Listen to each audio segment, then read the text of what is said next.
the Lombardi trophy in hand. Yeah, it was really cool. It was a really special moment for me, man. So I just want to thank everybody who had a hand in allowing me to do that because, you know, I got the best of both worlds with my horse and with my football passion. And plus, I had the best trophy in all of football that everybody takes in my hand. Devin, it's Skip. I want to go back to the game for a moment. I consider you the best blitzer in all of pro football. And I occasionally, during the Super Bowl, got a little frustrated that obviously your game plan, as it pretty much was in the regular season game, was to back off, just rush the four, and play some pass defense. Did you occasionally miss getting to go after Mahomes a little more than you were allowed to by the game plan? Yeah, most definitely, man. I most definitely wanted to sack on Mahomes because he's so elusive. And I just be wanting to show people that, like, if I get after him, I could get him. And I had a couple rushes, but it was like kind of spy rushes, like when you're moving around, just get him off the spot. And I was able to do that a couple times. And, you know, but I was just pleased with whatever Ty Boys came up with. I was just wanting to execute it. It worked. Devin, Shannon Sharp here. Congratulations on the win. I love the way you play. I love the passion. I love the intensity. I love the suddenness. And I was a little disappointed that you didn't make the Pro Bowl, although you did get the bigger bowl, the Super Bowl. So going into the season, tell me, what were your goals? What was your expectation now that you got Tom Brady on your team? Hey, my goals was always to make sure we had the best defense. You know, our guys was going out there and landing on the line because, man, every school that I done played at LSU, we didn't have the best quarterbacks. You know, Joe Burrow turned it on a year later when I left. But it was always, if we do good on defense, we can give us the opportunity to win a lot of football games. So that was my big mindset. But I mean, that's just what it is, man. When we got Tom, it was like really, really, really exciting because I knew he could come in and he could control the game because he's a vet. He'd been there before. And I just knew we was going to do our part to get us to the Super Bowl, and we just needed a little push from him because at the end of the day, defense wins championships. So, Devin, try to put into words what it meant to not only you but the whole team just to have Brady in your locker room in the offensive huddle, just to be around Tom Brady. Yeah, I ain't gonna lie. If you know you prayed on a wishing star, that's something right there you never think about in a million years. I never thought I'd play with Tom Brady, but I knew, and I knew when I got the opportunity that I was gonna make the best of it. Every day I told the defense we'll never play with a quarterback like him, so we need to take advantage of having him on our team right now. And he gonna lead us to the promised land. All we gotta do is just handle our business. He gonna do the rest. So that was my whole mindset, my whole preacher. Because you can bring any quarterback in, they can't really do what Tom Brady does. No. Devin, I'm watching the game plan, and seemed to what your plan was. Like, look, we're gonna get after your quarterback with our four. We're gonna play what we call a box and one. We're gonna take Levante David. You take Kelsey. You got him, man. We're gonna play two high shell, and we're gonna let you roam, Devin. Why did you think you were so successful playing that defense? And what would you think? Go ahead.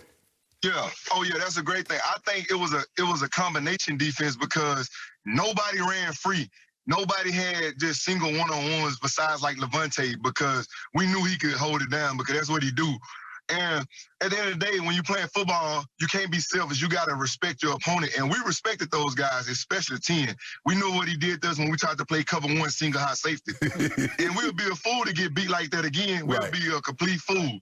So, you know, they can say what they want, man. At the end of the day, you got to improvise. You got to do what's best for the team. We did what's best for the team, but I can say this. Everybody got a piece of their receivers. It wasn't just one person. It took everybody on the back end. And a thing is, we wanted to be physical early just to get the guys up front enough time. So it was kind of going hand in hand. We knocked the timing off. The guys up front get after them.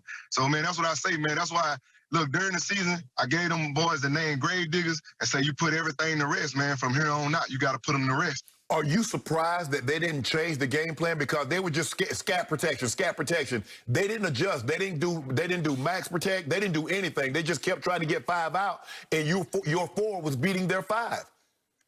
Yeah, and that's another thing like that we knew going in. We knew that they was going to be a cocky team, which they have every right to be. They was the #1 offense in the entire National Football League.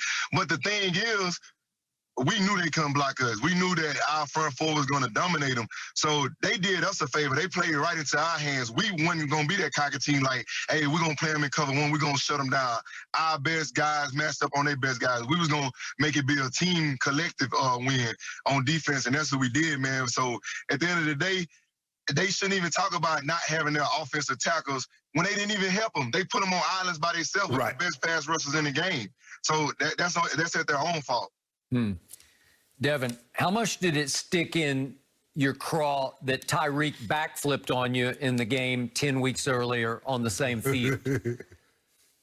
Hey, me being a competitor, that hurt. Yeah. Man, he literally slapped us all in the face. That hurt.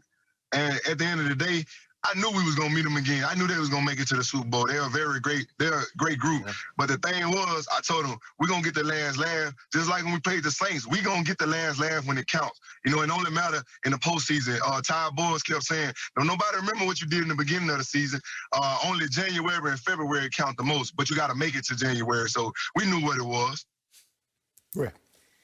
Your coach said the other day at the parade, Bruce Arians, that you physically kicked their ass. Would you agree with that assessment? Was it just sheer physicality, just how nasty your defense can play? Yeah, I agree 100%. And a lot of people don't even realize, like, what we did as far as, like, holding them guys at 9 points, not letting them in the end zone. But they started gaining yards when we was already up 21 points. We had already gave our little brothers the controllers, man, said, y'all can go finish them off. And they just started giving up little BS yards, man. They started giving up little yards at the end. So I know everybody praising, Travis Kelce had 133. But a lot of that came at the end of the game when it was already over. We were sitting back in zone playing soft. Same as Tyreek Hill, man. It was 3rd and 20-something. Coach Bowles told us to sit back 15 yards at the stick, and he caught it and ran. That gave him a lot of yards and make him look like he had a decent day. But at the end of the day, we know what went on. It was a lot of toe tagging out there. Did you know, because you play that coverage and you know one thing, that you're vulnerable. You play nickel defense, and not to get too complicated, you play 4-2-5. But you know, in order to that defense, if they run the football, it puts you in a bind. It seems like to me, you knew they wouldn't run the football. They were going to throw the football with Mahomes and try to spread the ball around. So like you said, they did play into your hands by not even attempting to run the football. Yeah, man. I ended up talking to my buddy Clyde. It was Clyde after the game. You know, he played for Kansas City. Right. And I said, bro, I don't understand. We were so light in the box. And I think us being the #1 rush defense and stoning everybody, I think they kind of took them away before the game even started.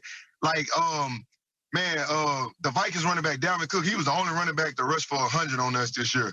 And they stayed with the run. So that's just to let you know how good, Devin Cook is in his offensive line. But we knew they didn't want to. We knew that RPO was going to be their run game. We knew that coming in. So that can kind of help us. And then Ty Boys told me and Levante, y'all going to play 2 gaps, and y'all going to show everybody why y'all the best in the world if they do run the ball. So, Devin, you guys at the parade were very outspoken about how you are going to win it again next year. It came across to me anyway like you were all but guaranteeing you're going to win it next year. Can you go that far for us? Do you guarantee it? Yeah, I mean, it's a lot of work that got to be re-put in, you know what I'm saying? Yeah. Like, that's why I wasn't one of those guys, because, I'm going to stay humble about it, because we got to get there. You don't want to set yourself up for failure with that. But at the end of the day, I feel like as the season progressed, we started hitting our stride. We started coming together as one. The offense started dominating. Like, man, we got so good that we didn't care if they won the coin toss, because if we won, we was going to take the ball anyway and start the game off like that.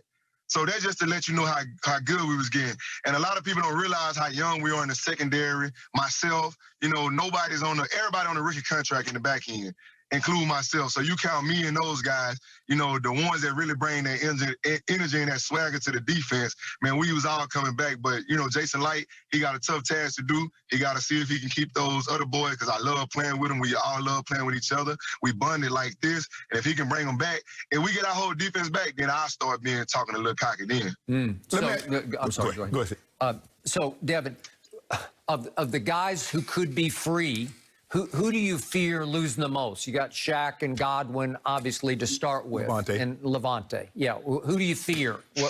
Who do you think you might lose the most? I say probably Shaq. Everybody want a great pass rusher. Yeah. He's one of the best in the game right now. I'm telling you, man, when that guy smelled blood in the water, you can't stop him.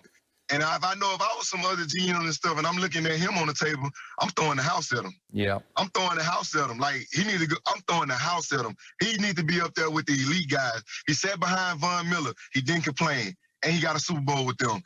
Then they drafted Bradley Chubb. They slapped him in the face. And you see what he came to us and did in 2 years. I think in 2 years, he probably leading the NFL in sacks. Yeah. And then the thing that he's underrated as, he played the run extremely well. Yeah. And we be dropping him in coverage. Let's talk about that parade. The quarterback, he had a few up in him. He throwing the trophy, and then, he had a little bit. He said he had too much avocado tequila. Were you surprised to see him acting like the uncle at the cookout? Nah, I wasn't. What I thought Tom Brady was going to be, the type of person and player he was, when I got in the locker room, everything changed. Like, he's